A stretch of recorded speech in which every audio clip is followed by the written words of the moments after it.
But if I just use a very rough estimate, so as I mentioned earlier, I've got 70 to 80,000 cars. Say on average, each car is say $10, right? Because you got the cheap ones which are like $4, $5. On the other hand, you got the very expensive ones which are worth almost $1,000. So if I just use an average of $10, you're looking at about $750,000. You can buy a real car.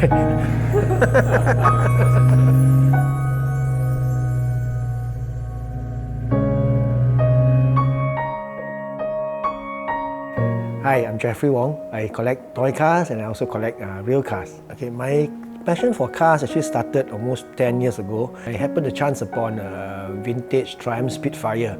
So this was a car that actually I liked since when I was young. I never thought I would find it in Singapore. So I decided to buy it. As they say, once you start buying your first classic car, that's never the end of it.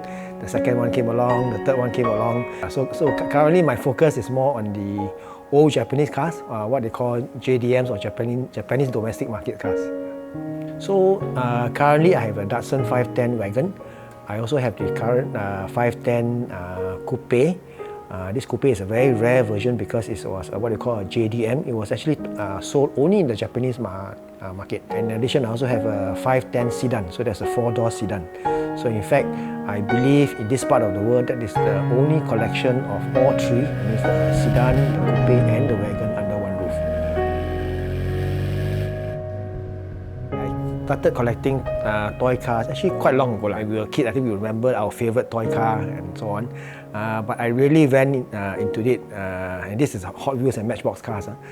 Maybe about 10 years ago, so it was around about the same time when my interest in the real classic cars started as well. So I think I collected the Hot Wheels cars. I think some of the models which I particularly liked were the JDMs, Toyotas, Hondas, and of course the Datsuns.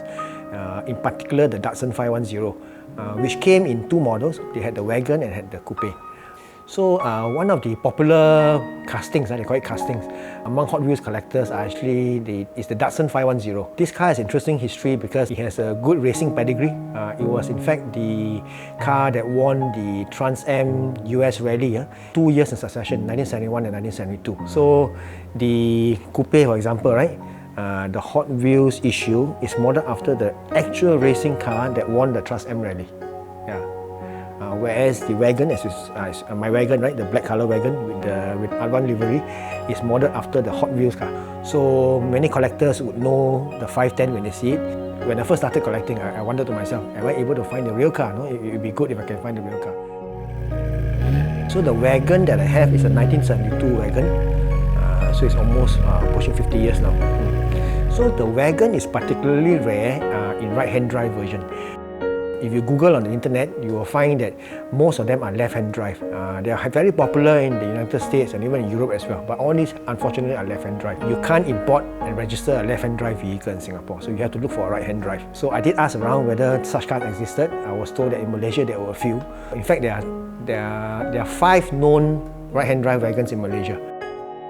When I found it, it was sheer happiness. But the first thing I needed to check was, of course, it was a legitimate car. So this was actually in Kelantan, in Kota Baru. It was actually literally in a kampong, so I call it a kampong find. And I was quite fortunate because the owner then actually was midway through restoring the wagon, and he had the intention to sell it when he restored it. But I think the restoration was botched up, so it was done quite badly. So I think he kind of like wanted to give up. So I flew out with my friend because I could not speak the Kelantanese Malay. So it was quite funny because we met in a coffee shop in the kampong. He spoke Kelantanese, I spoke Malay. But the deal was struck within an hour. So that was my first Datsun. One of the things that we have to be careful when we bring in cars from Malaysia is that the cars tend to be heavily modified, and sometimes even the engine has been changed. So one of the things that I had to make sure when I bought the wagon was to check all these things to make sure they are as original as possible before I could bring them in. The wagon parts are extremely difficult to find. I had to go on to the internet forums, collector forums, and ask them for recommendations on where to find the rubber seals. Eventually I found 2 suppliers, one in Thailand, one in Australia. So even then, neither of them had the full set of rubber seals. I had to buy some from the Thai supplier and I had to buy others from the Australian supplier. Besides the rubber seals, the other things that are very difficult to find are all the plastic parts. Your emblems, your signages, the grille and so on, even the lights. These are all extremely difficult to find. tail lights of the 510 Coupe, they are extremely rare and highly sought after because they are actually collectors who even convert their sedan to have the coupe look, the coupe rear look, right? So the rear lights for the coupe, if you have to find one in new old stock, it can easily cost you about $3,000 for a complete set.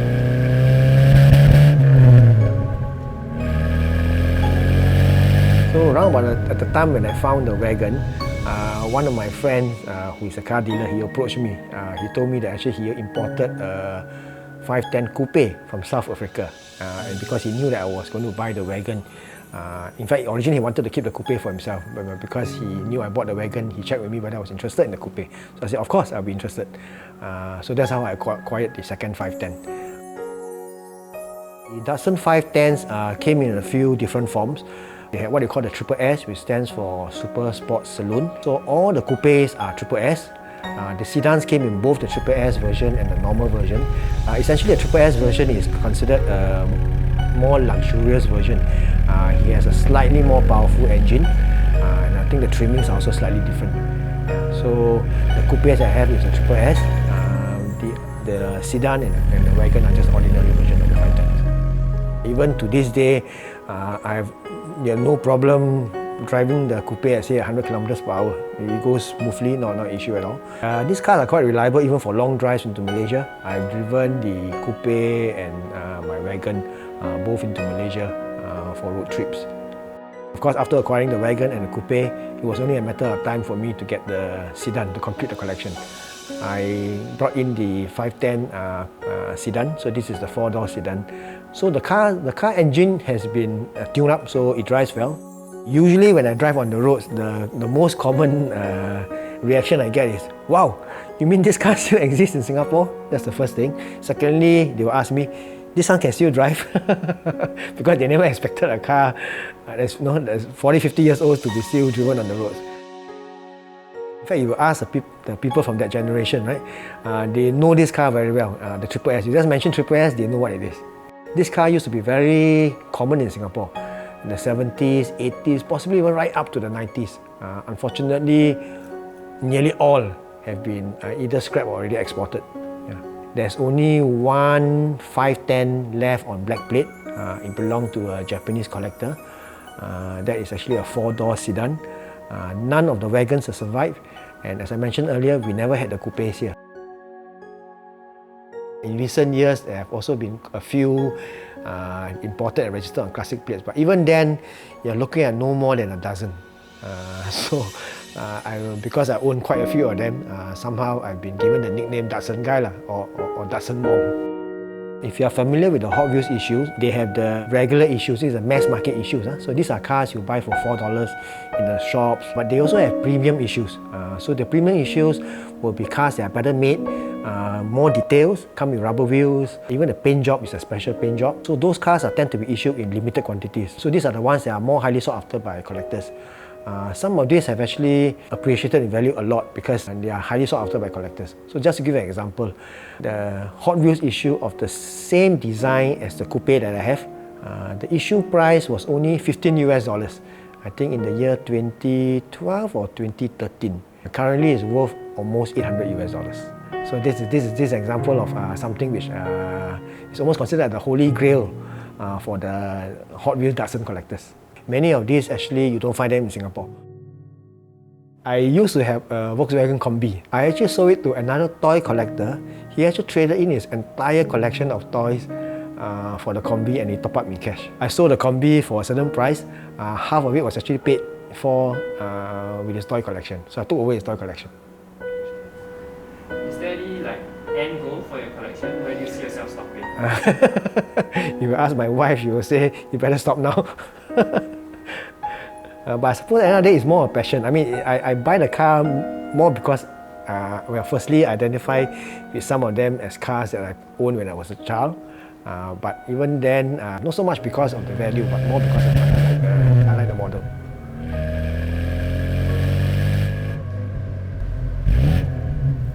Well, thank you for watching another episode of ZHNGTV. Yeah, sorry. Can we get the proper Jeff into frame, please? Thank you for watching another episode on ZHNGTV Stories. Once again, we'd like to thank Jeffrey for sharing his wonderful story with us. If you like this video, please remember to give us a like and do comment down on what is your favorite Datsun. And with that, we'll see you on the next episode.